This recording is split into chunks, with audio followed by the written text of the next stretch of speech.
Hi everyone. Hello. We're on page 358 of In Search of Christian Freedom by Ray Franz. In the misuse of disfellowshipping, we're taking now up the story of two Sues related in family. Ray says, the unusual zeal elders show in pursuing any suspected case of disaffection is illustrated in the actions taken at a little place in Mississippi called Dancy, small enough not to appear on most maps. The Walker family lived here, and in the 1940s, the mother and later 3 of her daughters became witnesses.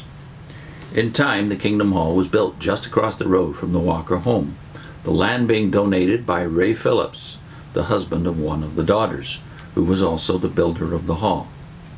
Sue Walker, one of the 3 daughters, became a pioneer and later graduated from the Watchtower's missionary school, Gilead.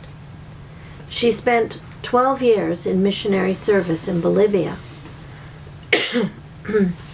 excuse me, under difficult conditions. In one assignment, a town on the edge of the jungle called Trinidad, she and her partner were totally separated from association with other witnesses. The low-lying town flooded during certain seasons, and the only way to get around was by small boats. Sue recalls studying the Bible with a woman who always kept a stick by her side. She wondered why, until one day a snake came up out of the water onto the porch, and the woman calmly picked up the stick and knocked it back into the water. Sue and her partner stayed in the assignment, putting up with sickness and poor diet for years. In 1962, Sue was transferred from Bolivia to the Dominican Republic, where my wife and I were stationed.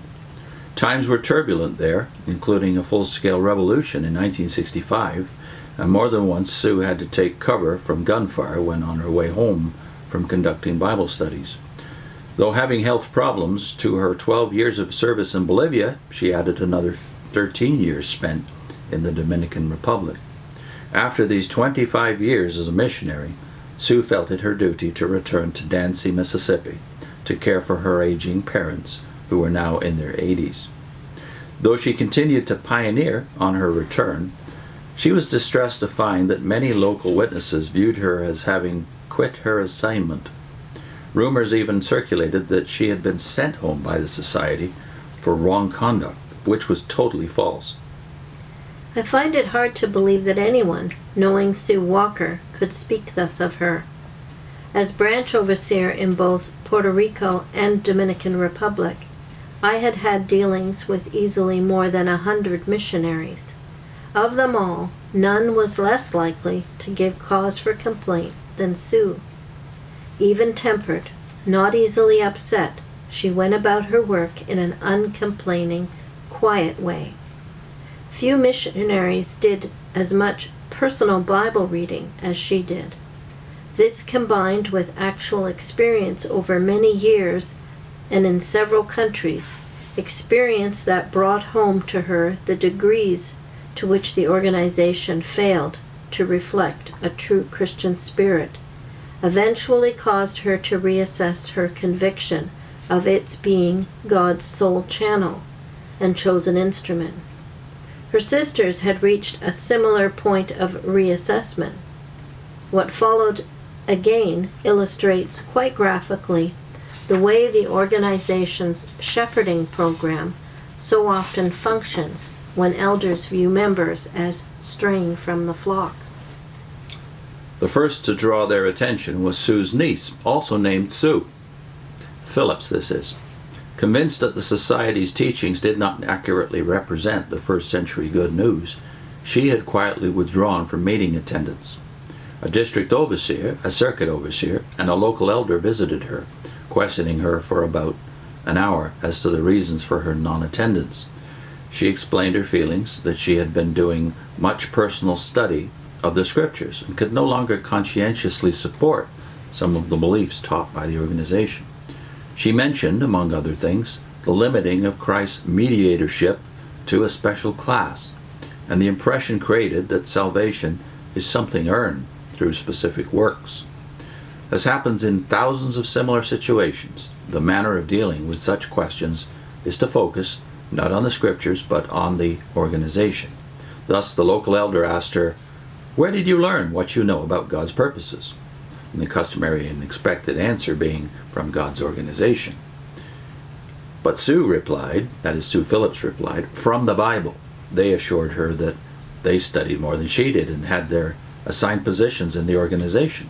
This was the essence of their counsel, principal stress being laid on the organization's importance, and they soon left. A few weeks after this shepherding visit, Sue returned from a trip and found a notice to appear for a judicial hearing that very day, January 3rd, 1982. She had arrived home seriously ill and entered the hospital that same day. It was 12 days before she recovered sufficiently to leave.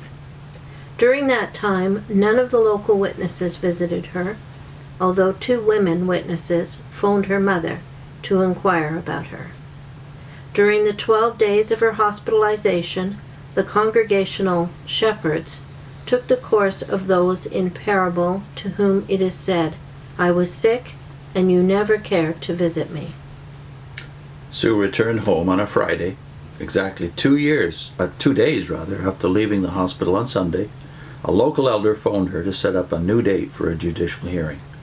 She informed him that she had no intention of going to such a hearing, having just left the hospital and still not well.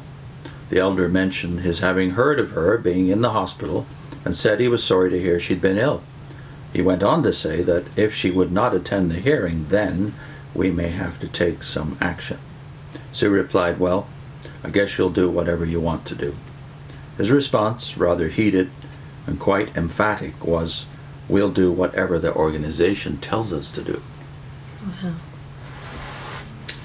Which caused me to think of my last inquisition. No, not quite. It was after I had resigned. The first time I went to the hall, I was called downstairs by 3 of the elders, one of whom was the most recently appointed elder, my ex-roommate, who was, well, not exactly a popular guy, but it had been appointed an elder. He was something of a pill and not approachable at all. But he was the one who, when I tried to explain why I had to resign and why I wasn't specific about the reasons, but I would have to take time to think about what my position was on several issues without being specific, deliberately avoiding being specific.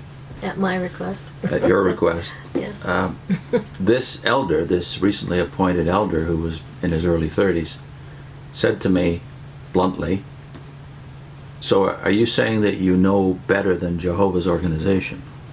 I hadn't said anything about any of my positions, but it shows you the go-to or default, which is, wait a minute, you mean you have reservations about this organization? Yeah, it's not, we're concerned. Do you have doubts about the Bible? No, it's about the organization. And we know that was the bottom line ultimately when we were disfellowshipped. You do not believe that Jehovah's using this organization. Yeah, that got a visible gasp from my sister-in-law.